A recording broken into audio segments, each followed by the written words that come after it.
प्रथम स्कंद अध्याय 16। महाराज परीक्षित ने कलयुग का सत्कार किस प्रकार किया। श्लोक संख्या 1। सुतोवाच तथा परीक्षित द्विजवर्य शिक्षया महीम महाभागवतः शशास यथा हि सूत्याम अभिजात कोविदः समादिशन विप्रमहद्गुणस्तथा। सुतोवाच शील सूत गोस्वामी ने कहा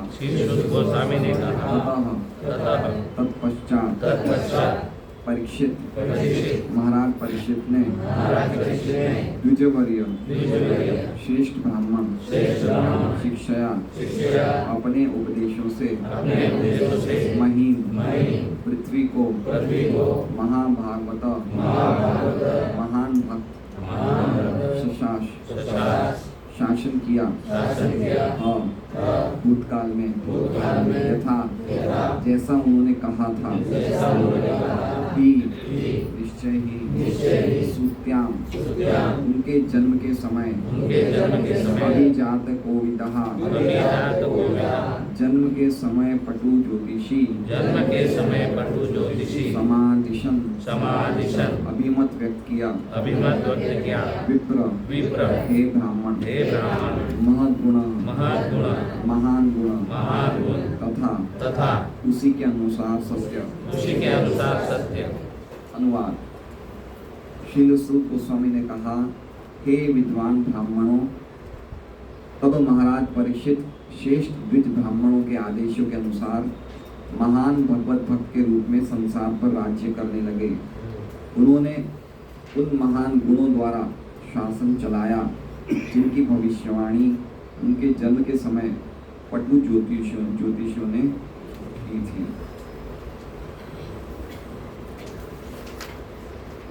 ओम अज्ञानतिमिरान्धस्य ज्ञानाञ्जनशलाकया चक्षुरुन्मीलितं येन तस्मै श्रीगुरवे नमः।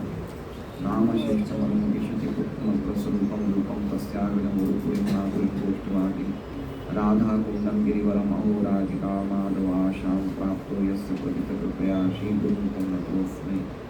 वन्देऽहं श्रीगुरोः श्रीयुतः पदकमलं श्रीगुरुवैष्णवांश्च श्रीरूपं सहस्रजातं सहगण्डगुणाधान्वितं सजीवं साद्वैतं सावधूतं परिजनसहितं कृष्णचैतन्यदेवं श्रीराधा कृष्णपादान् सहगणललिता श्रीशाखान्वितांश्च। गुरु भगवान तिने स्मरण हय विघ्न विनाशन अनायास होय निजवांछित पूर्ण। हरे कृष्णा कृष्णा कृष्णा हरे हरे हरे राम राम राम हरे हरे। तो आज क्षमा चाहता हूँ, थोड़ा विलम्ब हो गया। आज की क्लास में सभी का स्वागत है, भागवतम क्लास में। और हम नया अध्याय शुरू कर रहे हैं जिसका नाम है महाराज परीक्षित ने कलयुग का सत्कार किस प्रकार किया। तो कलयुग का सत्कार का अर्थ होता है स्वागत करना। सत्कार का मतलब समझ रहे हैं? सत्कार मतलब आप सादर मतलब रिस्पेक्ट देना, आदर सम्मान देना। तो कलयुग को ऐसे आदर सम्मान महाराज परीक्षित ने दिया, ऐसा लिख रहे हैं। लेकिन ये थोड़ा सा सार्किज्म में लिख रहे हैं, व्यंग में लिख रहे हैं, समझ रहे हैं आप? उनको दंड दिया था, लेकिन कैसे बोल रहे हैं? सत्कार किया। जैसे मान लीजिए गोपालगंज को कोई पार्टी से 5 लाख रुपए लेने हैं और उनको बुलाते कि एक बार आप आइए, हम आपकी बहुत खातिरदारी करेंगे। तो उनका कहने वाला कि आएंगे तो पकड़ लेंगे से कैसे ना कैसे से रुपए ले लेंगे। आप समझ रहे हैं? तो सत्कार करने का क्या है, क्या बता रहे हैं कि सत्कार किया मतलब आओ तुम मेरे पास, मैं तुम्हें बताता हूँ। इस प्रकार से लिखा है कि सत्कार किया। कली को दंडित करते हैं महाराज परीक्षित, लेकिन लिखा इस प्रकार से है कि सत्कार किया, व्यंग्य में लिखा है। तो सूतवाच, सूत गोस्वामी ने कहा, तो हमने देखा कि पिछले श्लोकों में, पिछले अध्याय में कैसे पांडवों समेत उनकी रानियों ने संप्रयाण किया। संप्रयाण मतलब चरम लक्ष्य की तरफ वो लोग प्रस्थान करते हैं, भगवान के धाम को प्राप्त होते हैं।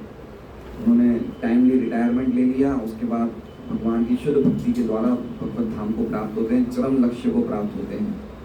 अब उसके बाद ये श्लोक में बताया है कि उसके बाद क्या हुआ, इसलिए कह रहे हैं ततः मतलब तत्पश्चात मतलब ये सब लोग चले गए, सब पांडव चले जाते हैं। उसके बाद परीक्षित द्विजवर्य शिक्षया, परीक्षित राजा परीक्षित महाराज परीक्षित ने क्या किया, महीम शशास, महीम मतलब पृथ्वी पे और शशास मतलब राज्य किया। कैसे राज्य किया, तो कह रहे हैं द्विजवर्य शिक्षया, द्विज मतलब ब्राह्मण है ना।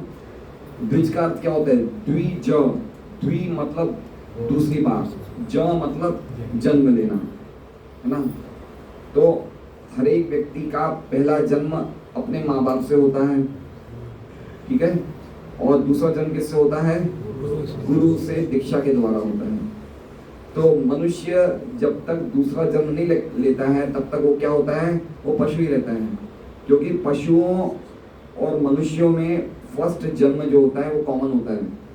शेर, बिल्ली, चींटी, इनके भी माता पिता होते हैं, ठीक है। तो अगर मनुष्य योनि प्राप्त करने के बाद अगर हम पहले जन्म से ही संतुष्ट रहें कि हमारे माता पिता हैं, तो वो पशु योनि के समान ही है। इसलिए हर व्यक्ति को मनुष्य जीवन प्राप्त करने के बाद दूसरा जन्म लेना चाहिए। दूसरा जन्म मतलब गुरु के द्वारा दीक्षा प्राप्त करके दूसरा जन्म लेना चाहिए। अगर वो दूसरा जन्म नहीं लेता तो इसका मतलब वो मत पशु है, ठीक है।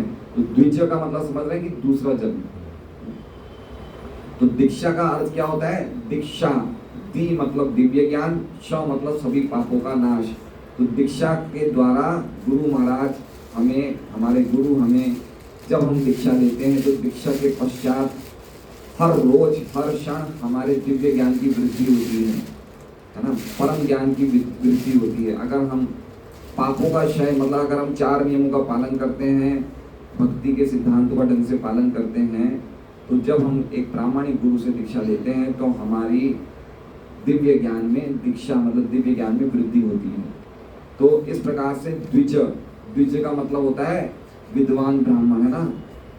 जन्मना जायते शूद्र, जन्म से हम सब कौन होते हैं, शूद्र। जन्मना जायते, जायते मतलब बन जाता है शूद्र, जन्म लेने से हम लोग शूद्र होते हैं, है ना। संस्कार भवेत द्विज, संस्कार से क्या बनते हैं, द्विज बनते हैं। और वेद पाठा भवेत विप्र, और जब वो संस्कार प्राप्त होता है, संस्कार मतलब ट्रेनिंग, है ना। जब द्विज मतलब द्विज को 3 जातियां द्विज बनती हैं, ब्राह्मण, क्षत्रिय, वैश्य।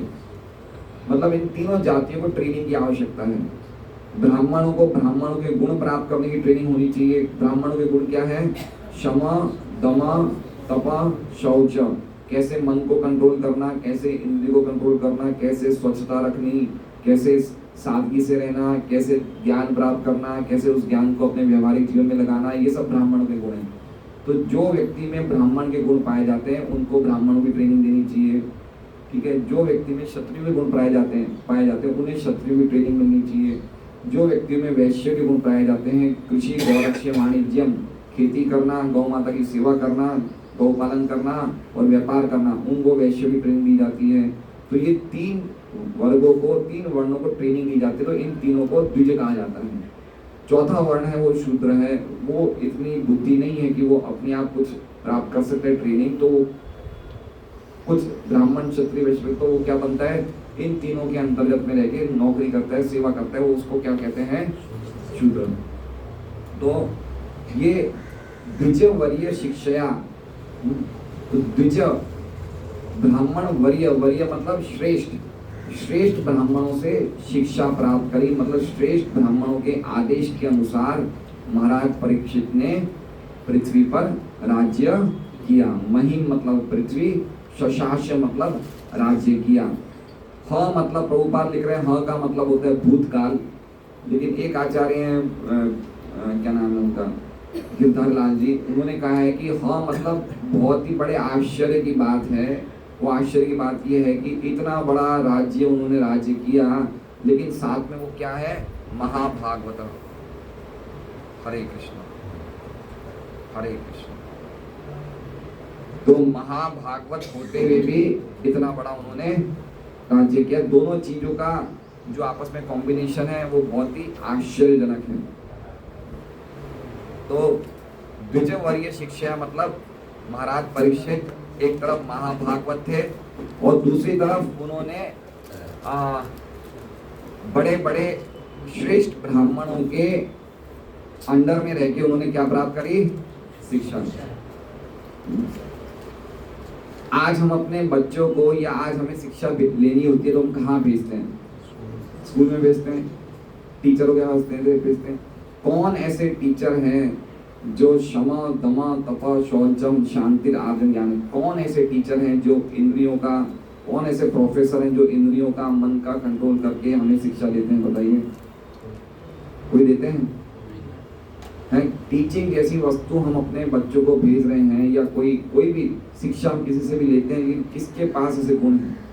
तो परीक्षित महाराज ने किन से शिक्षा ली? ऐसे ब्राह्मणों से ली जो इन क्वालिटीज में हाईएस्ट थे, है ना। हाईएस्ट मतलब बिल्कुल द्वितीय वरीय, वरीय मतलब श्रेष्ठ ब्राह्मणों से उन्होंने शिक्षा ली कि कैसे राज्य चलाना चाहिए। और साथ साथ में वो महाभागवत थे। महाभागवत का हम प्रभुपाद जी के तात्पर्य पढ़ेंगे। महाभागवत का क्या अर्थ बता रहे हैं? यथा ही तो इन्होंने राज्य किया, यथा ही किस प्रकार राज्य किया? तो कह रहे हैं यथा ही सूत्याम अभिजात कोविद। यथा मतलब जिस प्रकार, ही सूत्याम, सूत्याम मतलब जन्म के समय, सूती का मतलब समझते, सूती का ग्रह सूत्याम होता है। सूत्याम जैसे लेडीज की डिलीवरी होती थी तो वैदिक काल में उनके लिए एक अलग मैटरनिटी रूम होता था घर में, उसे बोलते थे सूती का ग्रह। आजकल तो हम लोग हॉस्पिटल ले जाते, लेकिन पहले ऐसा सिस्टम नहीं था। पहले उसी घर में एक रूम को ही अलग रखा जाता था कि इस रूम में सब जापे होंगे, जिससे बोलते ना बच्चे जन्म लेंगे, तो उसे सूती का, सूतिया मतलब महाराज परीक्षित के जन्म के समय अभिजात कोविदा, अभिजात मतलब जन्म के समय जो पटु रोग होते हैं, कोविदा मतलब ज्योतिषी, ऐसे ज्योतिषियों ने समादिशन मतलब अपने अभिमत व्यक्त किए थे या कुछ बातें बताई थी, है ना। तो कैसे राज्य किया है वो बता रहे हैं, जैसा कि पटु ज्योतिषियों ने महाराज परीक्षित के जन्म के समय अपने अपने अभिमत व्यक्त किए थे। अभिमत व्यक्त किए थे मतलब पता है, किसी ने कहा था कि ये सत्य बोलने में राम की तरह होंगे, किसी ने कहा था प्रजा का पालन करने में इक्ष्वाकु के, हमने पढ़े थे ये सब, कितने सारे श्लोक पढ़े थे, ये ऐसे होंगे, ये बलि की तरह होंगे, ये राजा भरत की तरह होंगे। तो ऐसे इस प्रकार के जो उन्होंने उस टाइम उन्होंने जो भी अपनी अपनी बातें प्रस्तुत करी थी, समादिशन मतलब अपने अपने विचार उन्होंने व्यक्त किए थे कि ये ऐसा ऐसा होगा। विप्र का अर्थ क्या हो गया? ब्राह्मण का अर्थ क्या हो गया? नहीं, ब्राह्मण यहाँ पे क्यों लिखा जा रहा है कि सूत गोस्वामी शौनक ऋषि को बोल रहे हैं हे विप्र, ठीक है, हे विप्र मतलब पूरा बता रहे हैं। तो ये विप्र जो है मतलब हे शौनक आदि ऋषि सुना रहे हैं उनको। तो समादिशन विप्रम महत गुण तथा, उन्हीं महान गुण वाले महाराज परीक्षित ने उसी प्रकार राज्य किया। किस प्रकार राज्य किया? जिस प्रकार के गुणों का अनाउंसमेंट उनके जन्म के समय बड़े बड़े महान पटु ज्योतिषियों ने किया था, उसी गुणों उनमें थे, वही बड़े महत गुण मतलब महत मतलब महान, गुण मतलब वही गुण जिनमें थे, ऐसे महाराज परीक्षित ने उसी प्रकार इस पृथ्वी का राज्य किया जिस प्रकार उनके जन्म के समय पटु ज्योतिषियों ने उनकी भविष्यवाणी की थी। जन्म के समय पता है, जन्म के समय क्या बनाते हैं? जन्म पत्री बनाते हैं ना, इसे जन्म कुंडली, इसे क्या कहा जाता है? ये एक संस्कार होता है, इसे कहा जाता है जात कर्म। पता है जात कर्म? छठी के दिन ये जात कर्म होता है, एक संस्कार होता है। जन्म लेने के बाद पहला बच्चे का संस्कार क्या होता है? जात कर्म। पंडित आते हैं, उनकी जन्म पत्री बनाते हैं, ये जात कर्म। ये ऐसे जो अलग अलग संस्कार है उसमें से दूसरा संस्कार है। पहला संस्कार कौन सा है? पहला संस्कार गर्भाधान संस्कार है ना। गर्भाधान संस्कार मतलब जब स्त्री और पुरुष आपस में गर्भ का आधान करते हैं, है ना, उसे कहते हैं गर्भाधान संस्कार। मतलब समझ रहे, संस्कार मतलब एक क्या कहते हैं फंक्शन ना। फंक्शन मतलब हम लोग पब्लिक कर देते हैं उस अफेयर को, हम क्या कर देते हैं? पब्लिक में अनाउंस कर देते हैं, है ना। तो गर्भाधान संस्कार में भी ऐसा ही होता है, जब स्त्री और पुरुष अपना बीज स्त्री में डालता है तो उसको प्राइवेट नहीं रखा जाता, उस अफेयर को क्या कर दिया जाता है, पब्लिक कर दिया जाता है कि भाई बड़े बड़े जो भक्त हैं उनसे आशीर्वाद लिया जाए कि आज मैं अपनी स्त्री में ये बीज को दान दे रहा हूँ। तो उस टाइम सही दिन देखा जाता था, सही समय देखा जाता था, सही मुहूर्त देखा जाता था, ये सब देखा जाता था, और जितने भी सीनियर डिवोटीज है उनका आशीर्वाद लिया जाता था, और उसके बाद बीज डाला जाता था स्त्री में, है ना। उसे बोलते हैं गर्भाधान संस्कार। जब पूरी तरह से पति और पत्नी कृष्ण भक्ति में रहते हैं उस टाइम बीज डालते हैं, तो ऐसी आत्मा को प्रवेश दिया जाता है जो भगवान की भक्त होती है। तो ये गर्भाधान संस्कार बहुत आवश्यक है अगर हम चाहते हैं कि हम अच्छी संतानों को जन्म दें। मैं जितने भी हमारे भक्त हैं जिनका विवाह नहीं हुआ है उनको मैंने पहले से बोलते आ रहा हूँ कि भाई आप गर्भाधान संस्कार क्या करो, लेकिन आज तक कोई भक्त ने विवाह कर दिया ये बच्चे देने के टाइम पे कभी मेरे से पूछा ही नहीं गर्भाधान संस्कार क्या होता है ना। ये बहुत बड़ी साइंस है ये।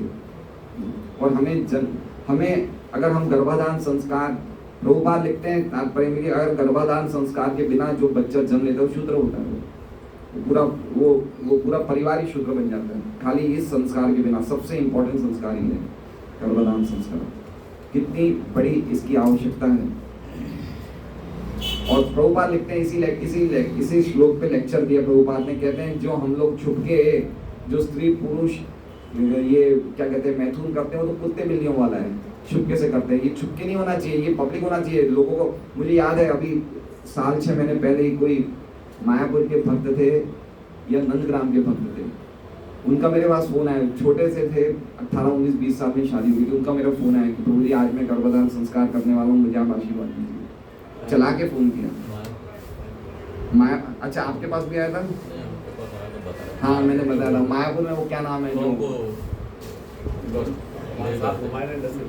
हाँ ये जो पद्ममुख निमाई प्रभु, पद्ममुख। तो इतने मतलब इतने एक्सपर्ट है कि उन्होंने मुझे फ़ोन किया, बोले आप हमें आशीर्वाद दीजिए, आज हम गर्भाधान संस्कार कर रहे हैं। तो ऐसे आशीर्वाद प्राप्त करके किया जाता था। तो ये सब शिक्षाएं किसको है आज, किसको है शिक्षा?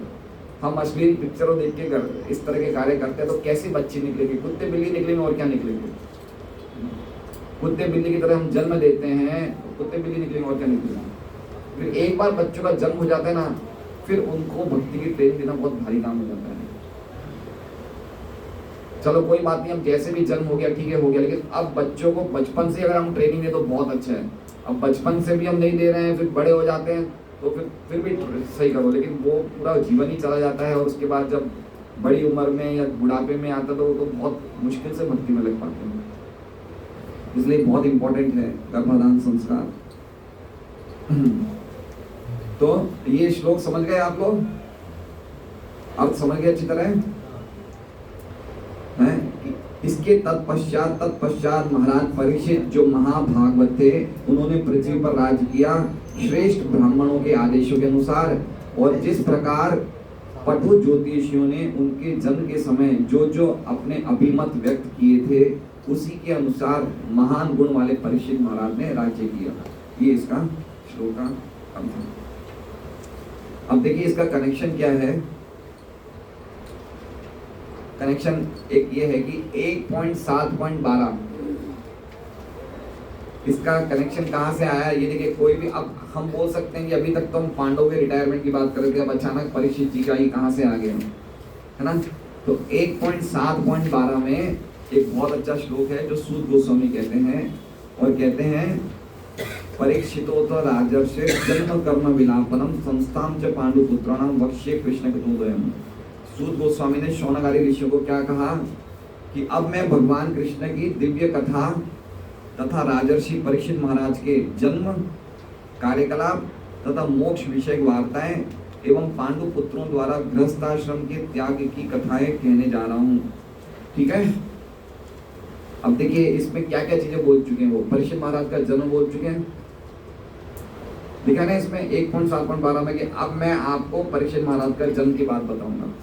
तो जन्म तो उन्होंने बता दिया कि इस प्रकार इतने इतने गुण वाले होंगे, जन्म बता दिया, जन्म हुआ उनका। कर्म बाकी है, तो अब ये कर्मों की चर्चा कर रहे हैं। है ना। पांडवों का भी बता दिया उन्होंने, पांडवों का जो गृहस्थ आश्रम क्या करना पांडवों का वो भी बता दिया।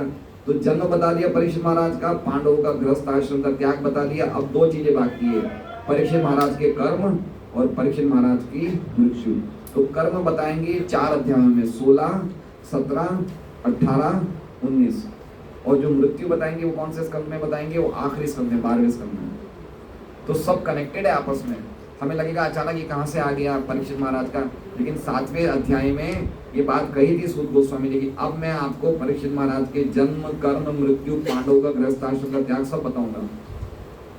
तो 2 चीजें बता दी, जन्म बता दिया, पांडवों का गृहस्थ आश्रम का त्याग बता दिया, मृत्यु बाकी रह गई और कर्म बाकी रह गए। तो अब ये कर्म बता रहे हैं, ठीक है। तो ये हम देखते हैं श्रीधर स्वामी क्या बोल रहे हैं।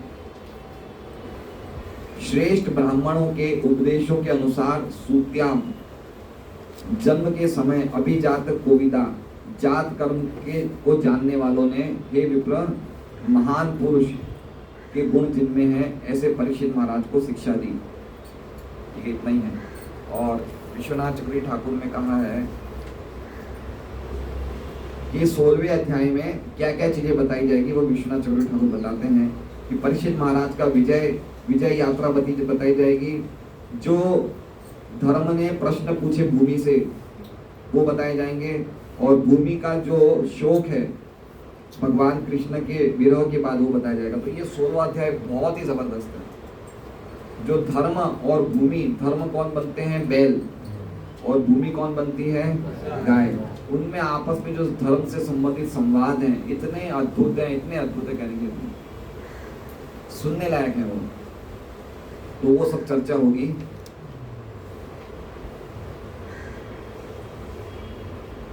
और इसमें एक और चीज बता रहे हैं विश्वनाथ चक्रवर्ती ठाकुर की परीक्षित महाराज को महत गुणा कहा गया। महत गुणा मतलब उनमें सभी महान व्यक्तियों के गुण थे। इनमें परीक्षित महाराज। अब हम प्रभुपाद जी का तात्पर्य पढ़ते हैं।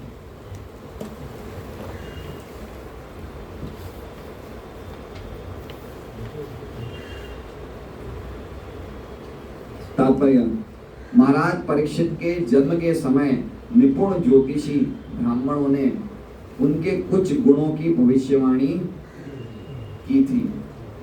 श्री भगवान के महान भक्त होने के कारण महाराज परीक्षित में इन समस्त गुणों का विकास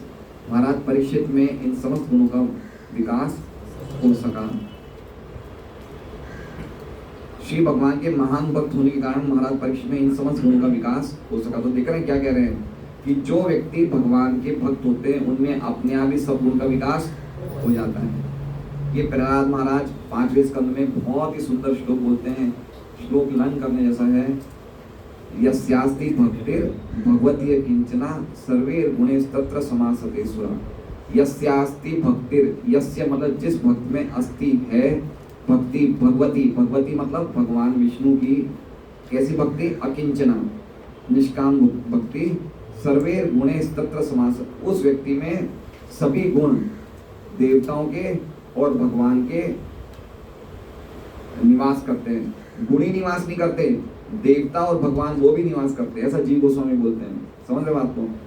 हमें क्या लगता है कि देवताओं के गुण और भगवान के गुण उस व्यक्ति में निवास करते हैं, लेकिन देवताओं और गुण के साथ भगवान के गुण के साथ स्वयं भगवान भी निवास करते हैं। वो भक्त के तुम्हारा हृदय सदा गोविंद विश्राम है, भक्त के हृदय में सदैव गोविंद विश्राम करते हैं। इसलिए वो व्यक्ति कभी भी उसके अंदर कोई डिस्क्वालिफिकेशन या कोई दुर्गुण आ ही नहीं सकते। चाहे उसकी कैसी ना कैसी परीक्षा ली जाए फिर भी उसमें कभी भी हल्की बात, हल्की चीज वो कर ही नहीं सकता भक्त। एग्जाम्पल देखें हम, अम्बरीश महाराज, दुर्वासा मुनि ने अम्बरीश महाराज को छोटी सी बात पे मारने के लिए पीछे पड़ गए। पता है आपको, उन्होंने खाली 2 बूंद पानी पी ली, उसमें उनका इतना क्रोध आ गया। जो कि दुर्वासा मुनि कौन थे, इतने बड़े योगी थे कि भगवान के धाम भी जा सकते थे, लेकिन उन्होंने अपने क्रोध को कंट्रोल नहीं कर पाए। और महाराज अम्बरीश बिल्कुल भी कुछ नहीं बोले क्रोध के, उनके क्रोध के प्रति बिल्कुल भी कोई भी सामने उन्होंने कोई भी एजिटेशन नहीं हुआ। और प्लस जब तक दुर्वासा मुनि के पीछे सुदर्शन चक्र भाग रहा था, महाराज अम्बरीश ने एक बूंद पानी भी नहीं पी। उनको इतना कष्ट हो रहा था कि मेरे कारण ये योगी को इतनी परेशानी हो रही है, इतना ये भाग रहा है। तो जब तक एक साल में वापस दुर्वासा मुनि वापस वहां नहीं आए, तब तक महाराज अम्बरीश ने कुछ खाया पिया नहीं। ये होते भक्त के गुण है ना। दुर्वासा उन्हें मारना चाह रहा था और महाराज अम्बरीश उसके बावजूद भी उनकी कामना कर रहे थे। इनके इतना कष्ट हो रहा है, तो भक्त का गुण होता है कि किसी का कष्ट नहीं देख सकता है। दूसरा एग्जाम्पल प्रहलाद महाराज, हिरण्यकश्यप ने कोई चीज बाकी नहीं रखी जिससे कि उसको छोड़ा जा सके, हर चीज से मारने का प्रयास किया। लेकिन प्रहलाद महाराज क्या बोलते हैं भगवान नरसिंह से कि मेरे पिता का उद्धार कर दो। देख रहे हैं आप क्वालिटी, देख रहे हैं, आप देख सकते हैं। अभी मान लीजिए कि मुझे एक व्यक्ति चक्कू मारने के लिए तैयार है और चक्कू मेरे पेट में घुसा दिया, लेकिन कैसे न कैसे बच गया, और मैं जाके कोर्ट में बोलूँ कि आप इसे क्षमा कर दीजिए। समझ रहे? क्वालिटी देखिए, क्वालिटी देखिए भक्तों की क्वालिटी क्या होती है। तीसरा गुण देखिए, कंस ने जो वसुदेव जी की जो लड़की हुई थी, सातवीं लड़की जो यशोदा से लेके आए थे, जो वसुदेव जी बदली कर देते हैं, भगवान को नंदगांव छोड़ देते हैं और वहां से लड़की लेके आ जाते हैं वापस मथुरा। और जब कंस को पता चलता है लड़की होती है, तो कंस उस लड़की को पैरों से पकड़ के जोर से सिल्ली पत्थर पे मारते हैं, जितने में वो लड़की भाग के ऊपर चली जाती है, उड़ के ऊपर चले। तो साक्षात दुर्गा थी वो है। तो कंस को पता चलता है कि ये मैंने गलत काम किया, तो कंस माफी मांगते, वसुदेव जी तुरंत माफ कर देते हैं। बताइए, उनके सामने उनकी बेटी को मार रहे हैं, उसके पहले उनके 6 बच्चों को मार चुके हैं, लेकिन वसुदेव जी के मन में कोई भी प्रकार का, कोई भी हिंसा का या द्वेष का भाव या बदला लेने का भाव वसुदेव जी में नहीं था। इसे कहते हैं भक्त। तो भक्तों के गुण जो होते हैं साक्षात भगवान से आते हैं। क्यों? क्योंकि भगवान उनके हृदय में निवास करते हैं, है ना। ये बहुत इंपॉर्टेंट श्लोक है ये। इसलिए हम जब भक्ति कर रहे हैं तो हमारे में ऑटोमेटिकली धीरे धीरे धीरे अच्छे गुण आने चाहिए। भक्तों पे कभी भी कोई लांछन नहीं लगना चाहिए। कोई सामने वाला व्यक्ति बोलता है तो मुंह में राम बगल में छुरी वाली बात नहीं होनी चाहिए भक्तों के साथ एटलीस्ट, कि ये किस प्रकार का भक्त है, भाई माला करता है और इसके तो मन में इतनी सब बातें हैं, ये तो किसी को टाइम से कोई इसकी बात ही कच्ची है, तो बात का ही पक्का नहीं है। बहुत इंपॉर्टेंट बात है कि भक्ति करने से सब अच्छे गुण आने चाहिए। लेकिन भक्ति कैसे होनी चाहिए? अकिंचना, निष्काम भक्ति होनी चाहिए और बिल्कुल गंभीर भक्ति होनी चाहिए। तो हमारे में भगवान निवास करेंगे और भगवान के गुण प्रकाश होंगे। जो गुण जो होते हैं वो प्रकृति के 3 गुणों से नहीं आ रहे। कहाँ से आ रहे हैं? भगवान से आ रहे हैं, मतलब आत्मा के गुण हैं। और जो भगवान के भक्त नहीं है उनको गुण कहाँ से मिल रहे हैं? प्रकृति के 3 गुणों से। तो कहते हैं हराव अभक्त से कुतो महद्गुणा मनोरथे ना सती धावत हो गई। जो हरि का भक्त नहीं है उसके जो गुण हैं वो मन के रथ पे सवार है और धावतो बही मतलब असती, वो असत गुण है वो। तो हम देखते हैं कोई अभक्त होते हैं, बहुत अच्छे होते हैं, लेकिन जब उनकी इंद्रिय तृप्ति पे कोई तकलीफ आती है तो तुरंत उसके ऊपर ही उल्टी हो जाती है। समझ रहे बात को?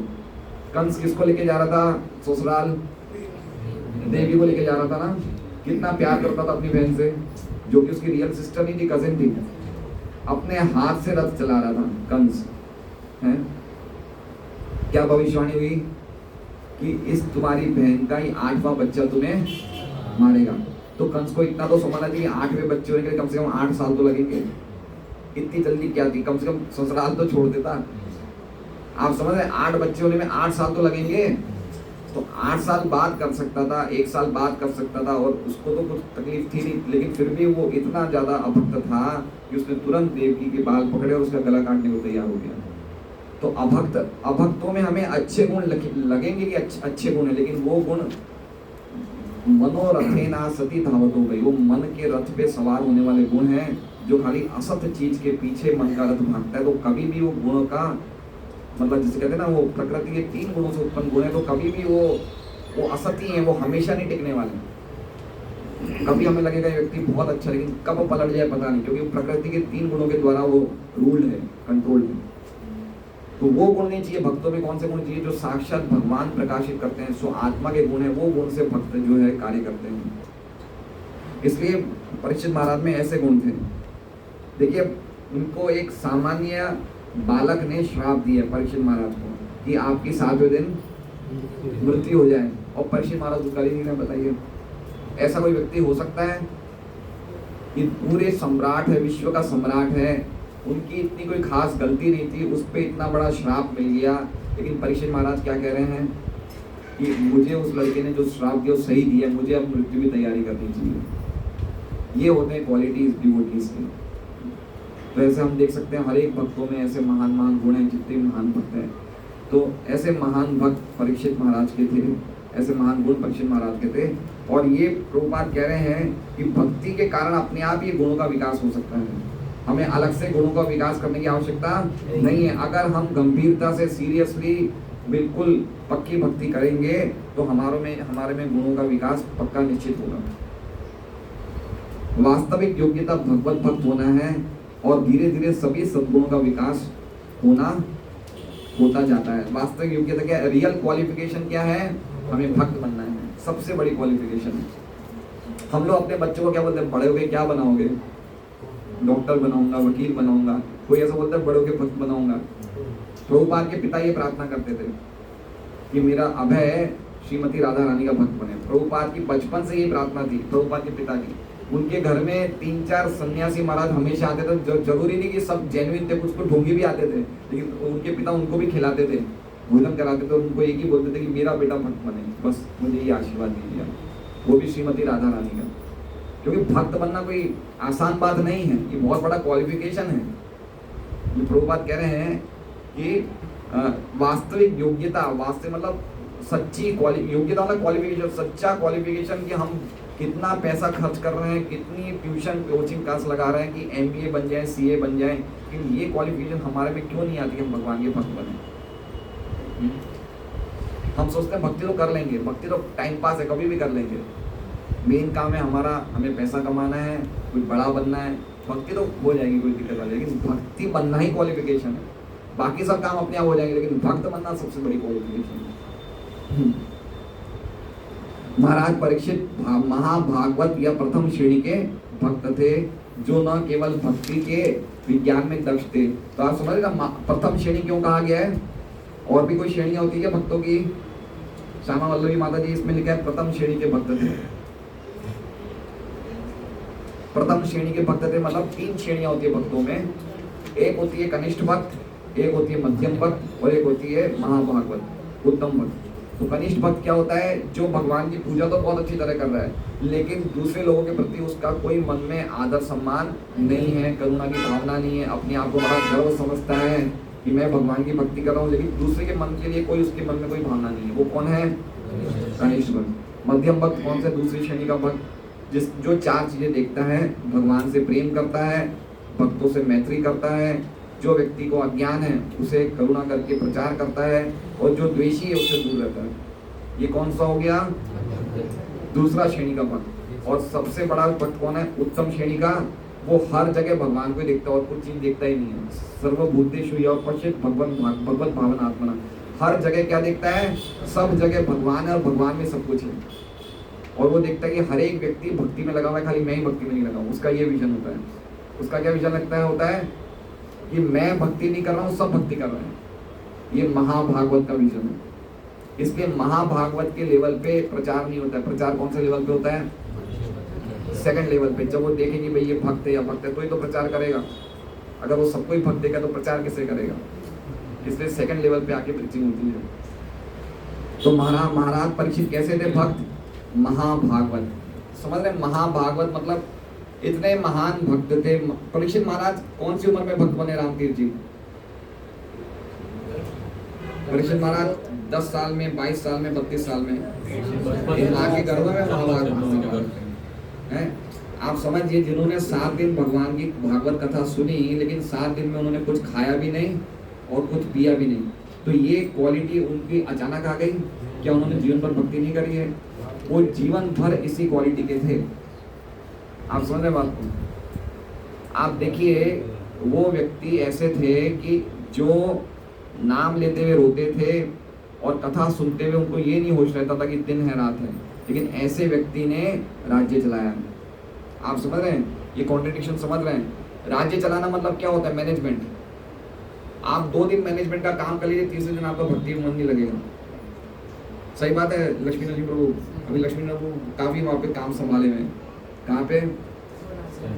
सेंटर में। महाप्रभु कृपा लक्ष्मी नरसिंह प्रभु, हंसदूत प्रभु, ये लोग बहुत सारे काम संभाले हुए हैं। अब 3-4 दिन इन्हीं कामों में लगे रहे तो भक्ति में मन नहीं लगेगा। समझ रहे हैं बात को? मैनेजमेंट एक हो गया और भक्ति में मन। लेकिन महाराज परीक्षित का क्या आश्चर्यचकित बात थी कि पूरे राज्य को देखना और साथ साथ में भक्ति में महाभागवत की पोजीशन पे रहना। अगर आप राज्य चलाना मतलब किसे बोलते हैं? आप समझ रहे हैं बात को? अरविंद, क्या नाम है उसका, अरविंद केजरीवाल जब ये आया था पॉलिटिक्स में तब बड़ा अच्छा था ये, लेकिन पॉलिटिक्स में आदमी गड़बड़ा गया ना। पावर करप्ट, जब व्यक्ति का हाथ में पावर आता है, अच्छे व्यक्ति पावर आने पे करप्ट हो जाते हैं। लेकिन महाराज परीक्षित देखिए, इतना महान पावर था कि पूरी दुनिया के ब्रह्मांड, पूरे विश्व के राजा थे, लेकिन महाभागवत की स्थिति से नीचे नहीं उतरे। और ना ही महाभागवत, ना ही उन्होंने कोई गलत स्टेप लिया। क्यों? क्योंकि वो हमेशा बड़े बड़े ब्राह्मणों के आदेशों अनुसार, उन्होंने कभी अपने मन की नहीं चलाई कि मैं पूरी दुनिया का सबसे बड़ा आदमी, मुझे क्या किसकी जरूरत है सुनने की।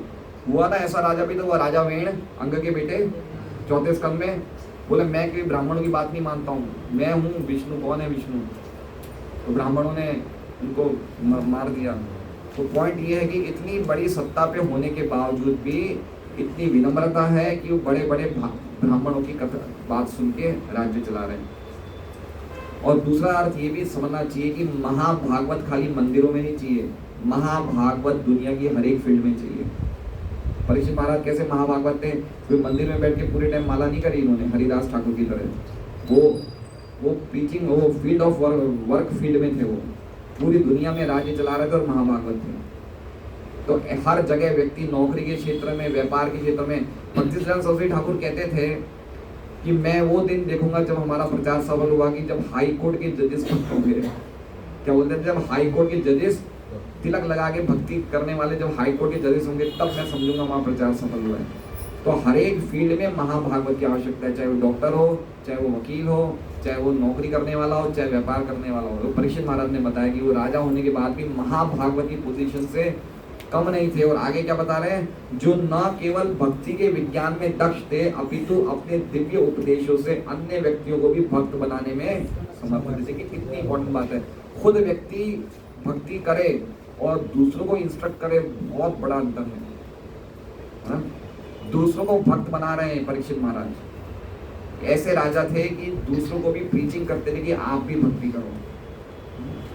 भक्ति विनोद ठाकुर कहते हैं कि भक्त वही है जो अपने प्रचार से अन्य लोगों को भक्त बनाए। तो इसमें कह रहे हैं कि वो अपने उपदेशों से अन्य व्यक्तियों को भी भक्त बनाने में समर्थ है। आखिरी टाइम पे भी प्रीचिंग करते हुए गए अपनी माँ को, पुत्रा को। भागवत सुनने के बाद भी उन्होंने अंतिम समय में उनकी माँ ने कहा कि बेटा तूने पूरी भागवत सुनी, लेकिन भागवत का सार मुझे और सुना जा। तो अंतिम टाइम में उन्होंने माँ को बृहद भागवत अमृत सुनाई, भागवत का भी और मैसेज दिया उन्होंने। तो ऐसे बड़े प्रीचर थे परीक्षित महाराज, जो इतनी महान प्रचार करते थे, अपने प्रजा को भक्त बनाते थे। और ये श्लोक कहाँ लिखा हुआ है? ये ऋषभ भगवान, कौन सा है वो, गुरुर न सस्यात्, भागवत के 5वें स्कंद में ऋषभ भगवान अपने पुत्र को कहते हैं कि वो गुरु, वो बाप, वो संबंधी, सगे संबंधी, वो माँ, वो देवता, वो पति वास्तव में इन स्थानों को लेने के हकदार नहीं है अगर वो अपने आश्रितों को जन्म मृत्यु के चक्कर से निकाल नहीं सकेगा। तो ये राजा की, माँ बाप की, गुरु की ड्यूटी है कि जो उनके आश्रय में है उनको जन्म मृत्यु से निकालने का प्रयास करें, उनको भक्त बनाने का प्रयास करें। तो परीक्षित महाराज दोनों काम कर रहे थे, राज्य चला रहे थे, अपनी भक्ति की साधना भी बराबर कर रहे थे और साथ साथ में प्रजा को भक्त भी बना रहे थे। देख सकते हैं आप क्या लेवल था उनका परीक्षित महाराज, क्या उनका स्टैंडर्ड था। अतः परीक्षित महाराज प्रथम श्रेणी के भक्त थे और इस प्रकार वे बड़े बड़े मुनियों तथा विद्वान ब्राह्मणों से राय लिया करते थे, जो उन्हें शास्त्रों के आधार पर सलाह दे सके कि राज्य का शासन किस प्रकार चलाया जाए। ऐसे महान राजा आजकल के निर्वाचित प्रशासकों से अधिक जिम्मेदार होते थे, क्योंकि वे महापुरुषों द्वारा वैदिक साहित्य में संकलित अनुदेशों का पालन करके उनके प्रति कृतज्ञ रहते थे। तब ऐसे अव्यवहारिक मूर्खों की आवश्यकता नहीं होती थी, जो नित्य ही नए नए विधान बनाए और अपनी सुविधा को ध्यान में रखकर उसे बारंबार परिवर्तित करते। तो आज भी ऐसा कहा जाता है कि जितने भी बजट बनता है ना, तो बजट के पहले बड़े बड़े उद्योगपतियों को, भाई आपके हिसाब से क्या चीज सही होता है, सुना है सर कि उनके हिसाब से बजट बनता है ना। तो ये बताया कि हर बड़े बड़े आजकल जो पॉलिटिशियन हैं अपने स्वार्थ के लिए नियम चेंज कर देते हैं, लेकिन ऐसा महाराज परीक्षित या बड़े बड़े राजा नहीं करते थे। वो किसके द्वारा चलते थे? ब्राह्मणों के द्वारा। ब्राह्मण क्या चलते थे? शास्त्रों के अनुसार वो नियम बताते थे और उसके हिसाब से राज्य चलाते थे। ऐसे विधि विधान तो मनु, याज्ञवल्क्य, पराशर तथा अन्य मुक्त मुनियों द्वारा पूर्व में ही स्थापित किए जा चुके थे और उनका प्रचलन सभी युगों तथा सभी स्थानों के लिए उपयुक्त था। अतः समस्त विधि विधान प्रामाणिक थे और किसी त्रुटि या दोष से रहित होते हैं थे। महाराज परीक्षित जैसे राजाओं की अपनी सलाहकार समिति होती थी और इस समिति के सदस्य या तो ऋषि मुनि होते थे या प्रथम श्रेणी के ब्राह्मण होते थे। देखिए क्या उनकी कैबिनेट मिनिस्ट्री कैसे थी, है ना। सलाहकार समिति कैसे कैसे ब्राह्मण थे उनके राज्य में। और हम अभी भी देख सकते हैं चंद्रगुप्त मौर्य बड़े राजा हुए थे, वो किससे सलाह लेते थे? चाणक्य पंडित से। चाणक्य पंडित बहुत बड़े ब्राह्मण थे। चाणक्य पंडित का नाम भागवतम में भी आता है ना। तो एक राजा को एक ऐसे लोगों के अंडर में रहना चाहिए। आज हम देखते हैं कि ऐसे कोई राजा लेते हैं कोई सलाह? मेरे हिसाब से कोई भी आज की तारीख में जितने भी प्राइम मिनिस्टर प्रेसिडेंट हैं, मुश्किल से किसी ने पूरी गीता भागवत पढ़ी होगी। मुझे लगता नहीं किसी ने पढ़ी होगी। हो सकता है पढ़ी हो, लेकिन मुझे डाउट लग रहा है। ना ही उन्हें पता है कि भाई इस ब्राह्मणों से कैसे सलाह लेनी चाहिए। सब अपने हिसाब से ही कुछ ना कुछ नए रूल्स बनाते हैं। जब उनको सही लगता है वो बनाते हैं, जब उनको सही नहीं लगता है छोड़ देते हैं। ऐसा भी सुनने में आया कि इंदिरा गांधी ने नियम बनाया था कि जो बूढ़ी गायें उनको मार दिया जाए क्योंकि वो काम की नहीं रही है। ये नियम बनाया था इंदिरा गांधी ने, है ना। इस प्रकार के विधान बना दिए जाते हैं। कोई अपने मन के हिसाब से बना रहा है, कोई कुछ बना रहा है। ये एबॉर्शन का लॉ भी शायद जवाहरलाल नेहरू लाया था, है ना। ऐसा मैंने सुना है कि एबॉर्शन मतलब कानूनी दृष्टि से गलत नहीं है। आप एबॉर्शन करा सकते हो, भ्रूण हत्या करा सकते हो। तो इस प्रकार के जो लॉ लाते हैं हम लोग, क्या है, ये जो राजा लॉ लाते हैं वो किसी भी ब्राह्मण या कोई शास्त्र के अनुसार नहीं है। इसलिए पब्लिक बहुत बुरी तरह परेशान हो जाती है। इन लॉ से पब्लिक भी गलत काम करती है और उसका पाप राजा को भी लगता है।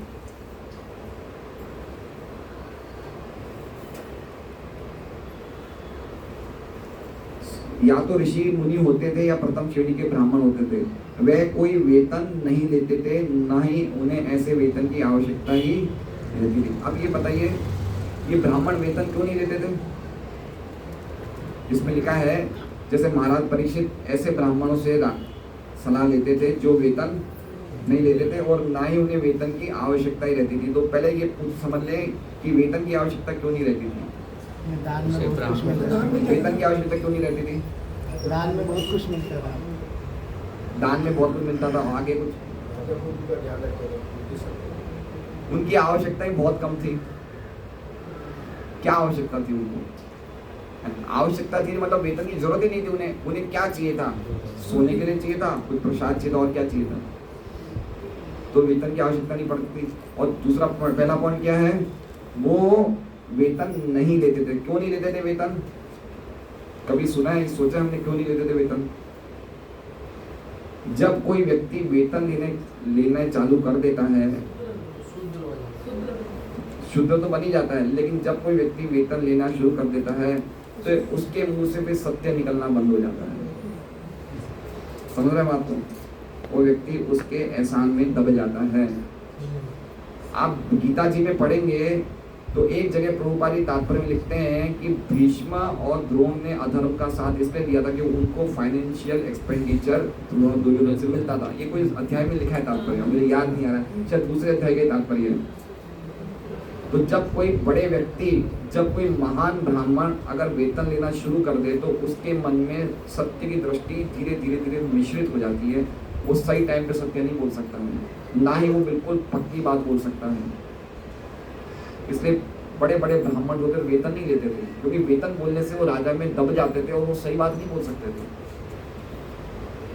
देखिए एक चाणक्य पंडित का इंसिडेंस है। चाणक्य पंडित एक बार कुछ लिख रहे थे अपनी कुटिया में, दीपक जला के कुछ लिख रहे थे, कुछ मतलब राज्य का काम कर रहे थे, तो लिख रहे थे और उसके तो पावर था नहीं, तो दीपक जला के कुछ लिख रहे थे। तो एक व्यक्ति आता है, उसे वो चाणक्य पंडित को कहता है कि मुझे आपसे पर्सनली कुछ बातें करनी है। तो चाणक्य पंडित वो दीपक बुझा देता है और दूसरा दीपक चालू करता है। तो व्यक्ति ने पूछा आपने ऐसा क्यों किया कि वो दीपक बुझा दिया और ये दीपक चालू किया? तो चाणक्य पंडित ने कहा कि वो दीपक का जो तेल है वो मुझे राज्य से मिलता है, मैं राज्य का काम ही करता हूँ, इसलिए वो तेल को यूज करता हूँ। अब मैं आपसे जो पर्सनल बात कर रहा हूँ ये मेरी पर्सनल खर्चा है, इसलिए मैं खुद का तेल यूज कर रहा हूँ। आप समझ रहे हैं? इसे कहते हैं प्यूरिटी का स्टैंडर्ड। आप समझ रहे हैं? चाणक्य पंडित की बात कर रहा हूँ जो अभी कलयुग में ही आए थे। बाकी जो इन ब्राह्मणों की बात हो रही है वो क्या उनका स्टैंडर्ड होगा बताइए? तो ऐसे ब्राह्मणों से शिक्षा लेते थे परीक्षित महाराज, तो हम समझ सकते हैं उनकी क्या सिस्टम होगा उनका।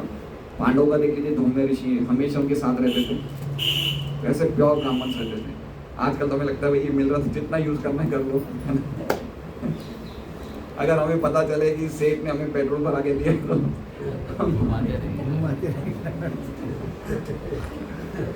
तो इतना सब चेंज हो गया है। तो व्यक्ति कहाँ से, एक राजा के एक नौकर था, तो राजा ने बोला उस नौकर को, राम नाम था, बोले राम मैंने सुना है बैगन बहुत अच्छा होता है। बोले हाँ बैगन बहुत अच्छा होता है, बैगन में बड़े गुण होते हैं, बैगन हमारी सेहत के लिए बहुत अच्छा होता है। 3 दिन बाद राजा बोलता है मैंने राम ऐसा भी सुना कि भिंडी अच्छी। हाँ बोले राजन बहुत सही बात है, भिंडी बहुत अच्छा लगता है, बहुत अच्छी होती है।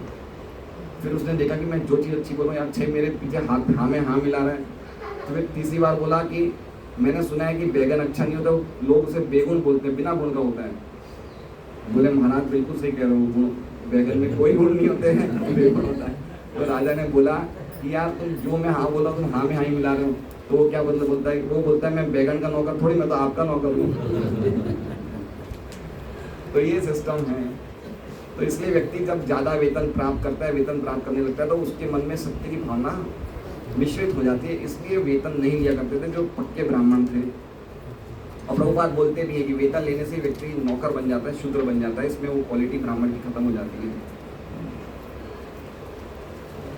राजा बिना किसी व्यय के श्रेष्ठ सलाह प्राप्त करता था।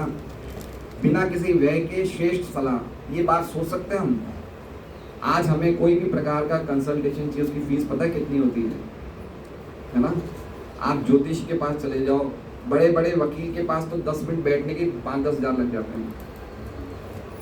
मुझे याद है हम एक वकील के गए थे, हमने सोसाइटी में गौशाला रखी थी, तो सोसाइटी वालों ने विरोध किया था गौशाला का, याद है गोपाल आपको? तो एक वकील है बहुत फेमस है, उनका नाम है जागीरदार। तो हमने 3 सीटिंग करी, 3 सीटिंग 10-15 मिनट की, उसके 31,000 रुपये लिए उसने, खाली सलाह लेने के, कंसल्टेशन के। और वो भी उन्होंने बोला गौ माता का काम था इसलिए मैंने कम लिए हैं। समझ रहे हैं? तो खाली कंसल्टेशन की इतनी फीस है। आप कहीं भी चाहें डॉक्टर के जाएं, देखिए व्यक्ति को 3 चीज़ों की जरूरत पड़ती है, डॉक्टर की, वकील की और न्याय की, है ना? या ब्राह्मण की, ब्राह्मण का भी समझ लीजिए। लेकिन हर एक चीज़ का कंसल्टेशन पे कितना पैसा लगता है, और वो भी हमें पता नहीं कि वो जो कंसल्टेशन दे रहा है वो बिल्कुल सही है या नहीं है। और इसमें क्या कह रहे हैं कि व्यक्ति को श्रेष्ठ सलाह मिलती थी राजा को बिना किसी खर्चे के, खर्चे नहीं लेते थे। ब्राह्मण क्या बोलता था, मुझे कोई पैसा नहीं चाहिए, मैंने जो आपको सलाह दी आपको कुछ देना दे दो, मेरी कोई इच्छा नहीं है। रूपा चैतन्य चैतन्य के तात्पर्य में लिखते हैं कि ब्राह्मण का और ज्योतिषियों का ज्ञान सामान्य व्यक्ति को फ्री में मिलता था पहले के जमाने में। तो आजकल हर चीज के पैसे हैं। डॉक्टर के बताएं उससे पहले तो आजकल नई फाइल के शायद 1000 रुपये लेते हैं, कितने रुपये लेते हैं, 700 रुपये लेते हैं। आप बता नहीं रहे उससे पहले तो आपको पैसे देने पड़ते हैं। तो ये स्थिति हो गई है। वे स्वयं समदर्शी होते थे, सबके प्रति समदर्शी, चाहे मनुष्य हो या पशु। वे राजा को ऐसी सलाह नहीं देते कि मनुष्य को तो सुरक्षा प्रदान की जाए और बेचारे पशुओं का वध किया जाए। तो ये सब हो रहा है आज की तारीख में, हम देख सकते हैं। समिति के ऐसे सदस्य ना तो अल्पज्ञ होते थे, वे दिवा स्वप्न देखने वाले मूर्खों के प्रतिनिधि होते ना। दिवा स्वप्न देखने वाले, दिवा स्वप्न वाला समझ रहे हैं, डे ड्रीमिंग, दिन में भी हम सपने देखते हैं कि हम बहुत कुछ कर लेंगे, बहुत कुछ प्राप्त कर लेंगे। तो ऐसे ही भविष्य में बड़ी बड़ी योजना बनाने वाले ऐसे मूर्ख लोगों के प्रतिनिधि नहीं होते थे, ये बता रहे हैं। वे सभी स्वरूप सिद्ध होते थे और वे भली भांति जानते थे कि किस प्रकार राज्य के सभी जीव इस जीवन में तथा अगले जीवन में सुखी रह सकते हैं। देखिए, नेक्स्ट लाइफ का सबको कंसिडरेशन था। आज कौन सा पॉलिटिशियन आज ये बोलता है कि हमारा अगला जीवन सुखी होगा? कौन बोलता है? किसी के लेक्चर में हमने सुना है कि ये जीवन और अगला जीवन सुखी हो? कभी किसी ने अगले जन्म की बात भी करी है? उनको खुद को पता नहीं है, उनको खुद को ही नहीं पता कि अगला जन्म हो या नहीं हो। लेकिन ये सब लोग क्या कंसिडरेशन करते हैं कि अगला जीवन भी उसका कल्याणमय हो। उस कंसिडरेशन के अनुसार राजा राज्य चलाता था कि इस व्यक्ति का अगला जीवन कैसे सही है। वे खाओ पियो और आनंद करो जैसे भोगवादी विचारधारा के समर्थक नहीं थे। खाओ पियो आनंद करो मतलब समझ रहे हैं? आज कितने देश खाली इन तीन चीजों पे ही समृद्ध बन रहे हैं। होटल कल्चर बढ़ गया पहले से खाने का। रेस्टोरेंट देखिए आप, व्यक्ति को कोई काम नहीं तो खोल लेता है, रेस्टोरेंट खोल लेता है, बोले इसमें बहुत कमाई है ना।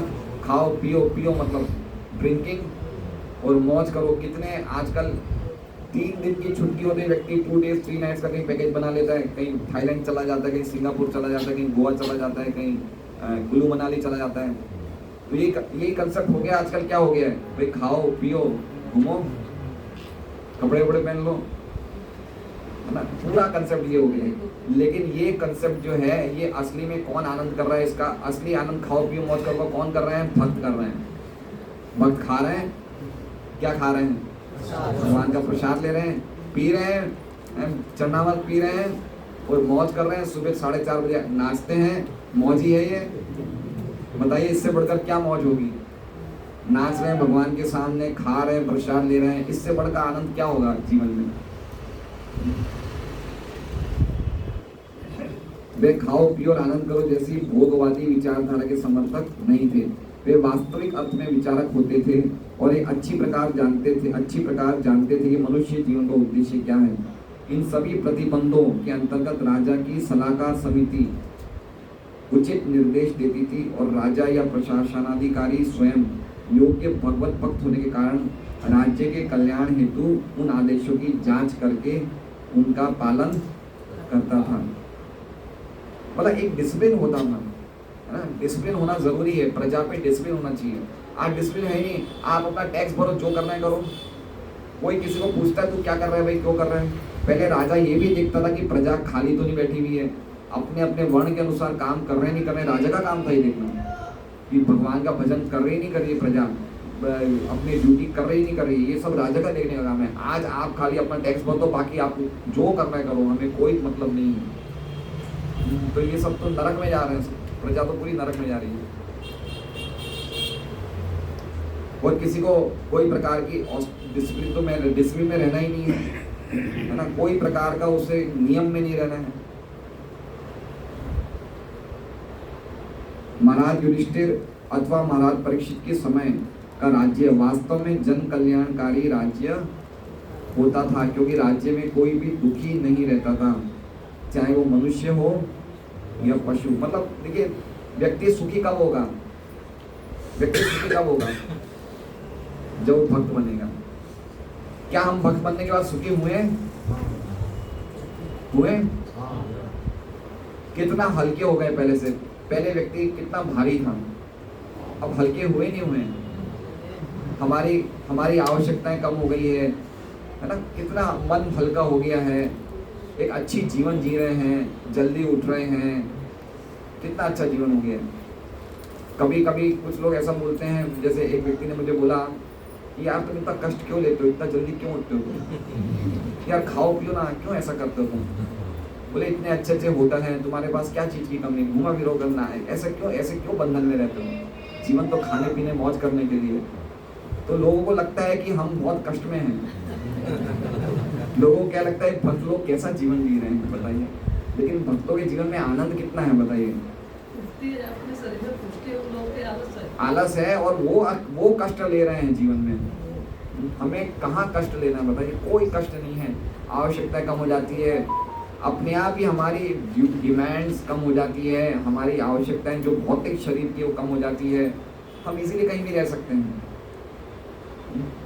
अभी तो हमारे बरासा रोड में भक्त थे, वो डायमंड में नौकरी करते थे। डायमंड में क्या होता था कि मोबाइल ले लेते हैं, सुबह जाते हैं मोबाइल जमा कर देते, रात को मोबाइल वापस कर देते। तो उनको कुछ 15-20 हज़ार सैलरी मिलती थी। तो उनको क्या है कि दिन भर लेक्चर सुनने का बड़ा मन करता था। तो उन्होंने देखा मोबाइल है नहीं, मैं लेक्चर कैसे सुनूंगा। तो उन्होंने अपने सेठ को बोला कि मुझे आप मोबाइल दे दीजिए, मैं कोई और काम नहीं करता, मुझे प्रवचन सुनने की इच्छा रहती है, दिन भर धीरे में परेशान हो जाता हूँ सुबह से लेकर रात शाम तक। तो उसके सेठ ने बोला भाई आपको मोबाइल तो हम नहीं दे सकते, आपको नौकरी छोड़ना पड़ेगा। तो वो भक्त में इतनी हिम्मत थी कि उसने नौकरी छोड़ दी। पॉइंट ये है कि उसको इतनी हिम्मत कहाँ से आई? भक्ति से आई ना। उसको लग गया कि भाई नौकरी कहीं और दे देंगे भगवान, अरे भगवान 2 टाइम का हमें दे रहे हैं तो कहीं ना कहीं से दे देंगे। तो ये जो इंडिपेंडेंस की भावना आती है कि हम भगवान के आश्रय में रहें, ये धीरे धीरे भक्ति से डेवलप होती है ना। ये बहुत इंपॉर्टेंट क्वालिटी है कि व्यक्ति एक तरह से बिल्कुल जैसे कहते हैं ना कि ईजी हो जाता है, हल्का हो जाता है। जैसे हम सुबह सुबह पॉटी करने हल्के हो जाते हैं ना, वैसे व्यक्ति हल्का हो जाता है, अपने आप को बड़ा लाइट समझता है भक्ति बनेगा। कोई प्रकार का किसी से द्वेष नहीं, कोई प्रकार की किसी से कुछ नहीं है, सबके लिए अच्छी भावनाएं रखना है, ये सब भक्तों में अपने आप ही आ जाते हैं बात। फिर उनको लग भी गई, अच्छी नौकरी मिल गई जहाँ पे उनका टाइम भी कम हो गया। अब उनको ऐसी नौकरी मिली है जहाँ पे वो सेठ खुद ही बोले आपको जितना टाइम काम करना है आप करिए, आपके घंटों के हिसाब से आपको पगार मिलेगी। ऐसी नौकरी मिली तो उनको बड़ा अच्छा हो गया। जब कोई फेस्टिवल होता है तो 2-3 घंटे में काम करके चले जाते हैं। तो उनको जैसी नौकरी चाहिए वैसी मिल गई। तो पॉइंट ये है कि हमें समझना चाहिए कि जब हम भक्ति करते हैं तो हमें सब सुख सुविधाएं धीरे धीरे हमें जितनी आवश्यकता है सब प्राप्त भगवान की कृपा से हो जाती है। क्योंकि राज्य में कोई भी दुखी नहीं रहता है, चाहे वो मनुष्य हो या पशु हो। महाराज परीक्षित विश्व के जन कल्याणकारी राज्य के एक आदर्श राजा थे। हरे कृष्ण।